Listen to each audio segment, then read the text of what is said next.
Bonjour à toutes et à tous. La semaine dernière sortaient deux films au même moment. Sortait du coup le film du Palmacho et également celui de Shazam 2.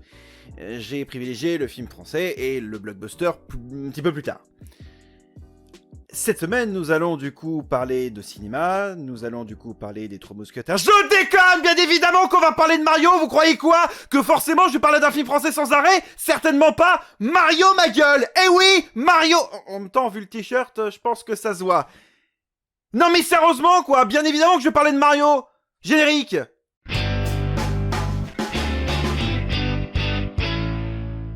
Désolé pour cette efflusion de joie, même si ça ne se voit pas forcément. Vidéo sans spoiler, bien évidemment, avec le chapitrage comme d'habitude. Alors, j'hésite à passer à la partie histoire, mais bon... Non, si. Enfin, vous allez comprendre. Passons à la partie histoire. Aussi bizarre que ça puisse vous paraître, l'histoire du film risque de vous surprendre. Oui, je sais, c'est une phrase d'accroche en marketing, ou dans d'autres influenceurs, ou chez d'autres youtubeurs. Mais là, pour le coup, non, l'histoire du film risque réellement de vous surprendre. Ne vous attendez pas à un copycat de n'importe quel jeu de la franchise Mario Bros. En fait, l'histoire du film est plutôt originale. Et c'est même pas original, non, et pour le coup, original, réellement. Il s'avère que Mario va devoir sauver non pas la princesse Peach, mais sauver à la fois son frère, Luigi, et sauver le royaume champignon, des mains de Bowser. Alors, dit comme ça, vous dites, oui, bon, bah c'est le scénario d'un jeu, hein, pas tellement, vraiment, pas tellement. Il y a de grosses différences avec les jeux Mario, réellement, je peux vous le dire, vraiment. Passons à la partie de mon avis parce que je sens que je vais devoir développer beaucoup de choses. Commençons tout de suite par une phrase importante. Vous devez aller voir ce film. Si j'ai pas déjà été assez clair avec l'introduction au début de cette vidéo, vous devez aller voir ce film. Vraiment. Et vu le nombre de personnes qu'il y avait dans ma salle de ciné pour un mercredi matin, oui, visiblement, je pense que le film était très attendu. Vraiment très attendu. Alors, concrètement, on va revenir point par point. Déjà, point positif que Sonic n'a malheureusement pas fait, le casting doublage, c'est pas du 5 étoiles à ce stade. C'est du 1 milliard d'étoiles. C'est un comble pour un jeu Mario, parce que étoiles, Mario, enfin, bref. Non, réellement, le casting doublage français de ce film est d'une telle qualité que j'appelle ça du All Stars. Réellement. Ensuite, passons à la musique. Alors, la musique, pour le coup, c'est de l'orchestral qui reprend à peu près presque tous les jeux de la franchise Mario. Et plus, si affinité. Je vous spoil pas tout parce qu'il y a quelques petites subtilités. On a du Mario Bros, on a du Mario World, on a du Mario 64, on a du Mario Galaxy, on a du Mario Odyssey. Alors, n'ayant pas fait les Mario 3D Land et World, je ne pourrais pas dire, et n'ayant pas fait, d'autres jeux Nintendo, je sais pas s'il y a d'autres références musicales, me semble-t-il que oui, en tout cas, j'en ai noté. Je n'ai pas noté de référence à Mario Sunshine, mais en même temps, c'est pas le propos. Mario Sunshine est plutôt paradisiaque sur une île, très loin du royaume champignon, et pour le coup, j'ai pas noté des références à Mario Sunshine. C'est pas grave, j'ai envie de dire, réellement. Je dois admettre aussi qu'il y a aussi des références à d'autres choses, d'un point de vue Nintendo. Alors, avant de passer au reste de la critique, attendez-vous à ce qu'il y ait énormément de clins d'œil et de références à l'univers Nintendo. Et pas que Mario. Vraiment, j'ai noté, alors... ça dégueule de partout, réellement. Que ce soit des clins d'œil musicaux, des clins d'œil de bruitage, normal, c'est du Mario, c'est obligé, mais même des clins d'œil, ne serait-ce que un petit peu partout, vraiment, il y a plein de petits œufs de Pâques disséminés un petit peu partout dans le film, franchement, c'est merveilleux. Si franchement vous avez une culture Nintendo, vous allez vous faire un kiff en regardant ce film. Alors, je suis sûr qu'il y a certaines références qui me sont passées sous le nez, peut-être qu'avec un deuxième visionnage, je pourrais peut-être encore plus en profiter, mais... pour faire simple, ce film est une lettre d'amour, réellement. En même temps, le studio qui a réalisé ça pour le compte d'Universal Nintendo, c'est Illumination. Oui, le studio qui a fait du coup les Mignons, etc. Et je rappelle que ce studio est français. Et visiblement, la France sait faire de belles lettres d'amour à la culture japonaise. Hein, parce que entre Philippe Lachaud et Nicky Larson, et cette fois-ci ce film Mario Bros fait par des Français, je pense que niveau lettres d'amour à la culture nippone, je pense qu'on se place là. Réellement. Alors, juste, aux gens qui ont fait ce film... Merci! Merci! Merci! C'est exactement ce que je voulais pour le film Sonic, et ils ont mis Malik Bentala. Bon, le reste du film est cool, hein. J'adore Emmanuel Curtil, hein. C'est pas le problème.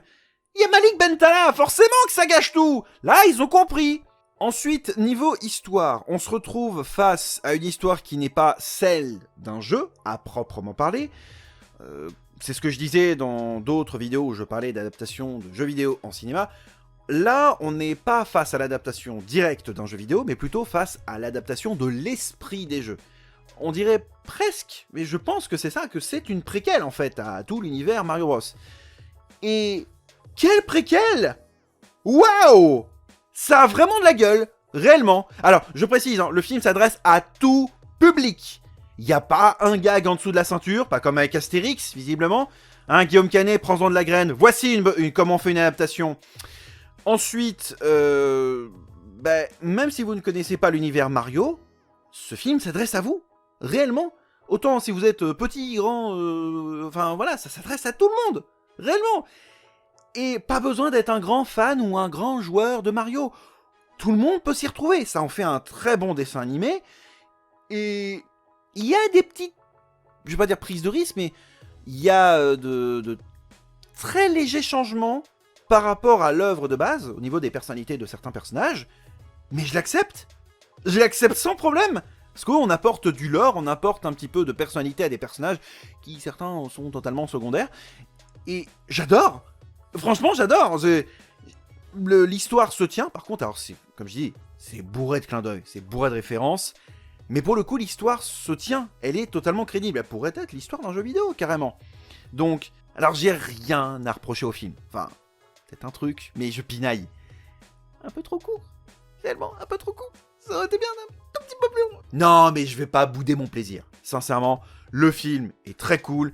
L'ambiance est cool. Musicalement, alors, musicalement, c'est vrai que pour information, la personne qui a conçu ce chef-d'œuvre n'est nul autre que Brian Tyler. Si ce nom ne vous dit rien, je pense qu'il va certainement chatouiller à l'oreille des fans de Formule 1 et potentiellement aux fans de Fast and Furious Tokyo Drift. Parce que c'est ce monsieur qui, du coup, a aussi conçu les musiques de ce Mario.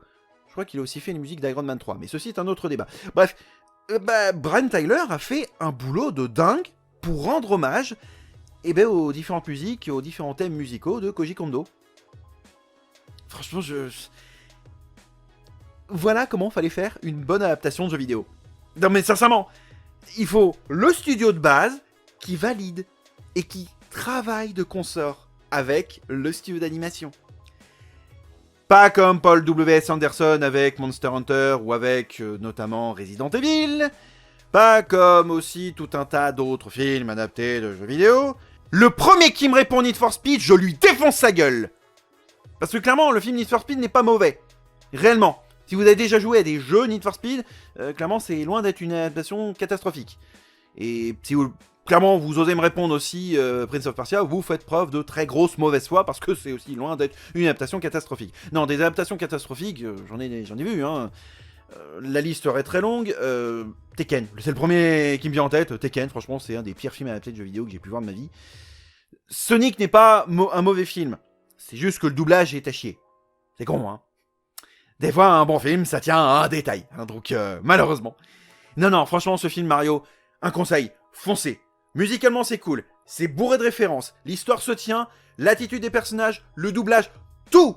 Franchement, tout. Vous devez aller voir ce film. Je sais pas comment vous convaincre. Si vous êtes fan de Mario, vous allez kiffer votre putain de film. Alors, par contre, petite nuance. J'ai vu le film en séance Ice. Et je crois que c'est le film le plus osef pour de la séance Ice. Si clairement vous voyez que le film sort en séance Ice, attendez qu'il sorte en séance normale parce que ça vous coûtera beaucoup moins cher. No joke, hein. Vraiment, j'ai payé un certain prix pour le voir en séance Ice. Et autant pour des films comme John Wick 4 ou Top Gun Maverick, je suis pas contre de payer une séance Ice, parce que franchement, ça vaut le coup. Autant là, pour Mario, ça sert à rien, réellement. Vraiment, le film n'apporte rien en séance Ice. Autant aller le voir en séance normale, ce sera mieux. Et encore une fois, hein, attendez les lundis et les jeudis, vous paierez beaucoup moins cher votre place de ciné. Petite astuce de ma part. Enfin, petite astuce si vous avez une grande chaîne de cinéma à côté de chez vous, genre Megara, mais CGR par exemple. Parce que si vous avez un petit cinéma de quartier, je suis pas sûr qu'il ait ces mêmes réducs. Voilà, j'ai pas grand chose à dire, franchement, le film est cool. Si vous êtes fan de Mario, si vous êtes fan de jeux vidéo, si vous voulez juste voir un putain de bon dessin animé, voir juste une bonne adaptation, et bah foncez, franchement, je suis joie, sincèrement, ce film est trop bien, sincèrement, allez voir ce film, vraiment, mais alors, j'ai l'impression d'être Roberto Benigni, il fait, ah, c'est formidable, mais c'est vrai, c'est formidable, allez voir ce film, j'ai l'impression d'avoir pris un rail de farine. Non, on va éviter. Mais non, mais vraiment, allez voir ce film. Je suis sorti, j'avais une putain de pêche, j'avais une putain de patate. Franchement, ça m'a donné la banane. Putain, ça fait un bon cocktail de fruits, ça aussi. Enfin, sauf la patate, c'est un légume. Non, mais franchement, voilà, bon, on va arrêter, parce que là, la vidéo fait quoi, 10 minutes peut-être. On va marquer le coup. Franchement, est-ce qu'il vaut clairement 10 € de votre porte-monnaie et quasiment 2 heures de votre temps? Oui. Allez-y en groupe si vous voulez. Franchement, c'est du tout bon. Vraiment, je vous le dis, c'est du tout bon. Voilà, c'est la fin de cette vidéo. Merci à vous toutes et à tous de l'avoir suivi. Je précise qu'à la base, je pensais que les 3 mousquetaires devaient sortir un petit peu plus tard. Non, ils sortent le même jour que Mario. Du coup, j'avais pas prévu de vidéo samedi, mais je sens que je dois refaire une vidéo samedi quand même. Donc au pire, rendez-vous samedi pour une prochaine vidéo. Alors c'était pas prévu dans le planning. Ça vous fait une vidéo bonus quand même, hein. Voilà. Bon, rendez-vous samedi. Et d'ici là, portez-vous bien. Gros bisous à toutes et à tous. Salut!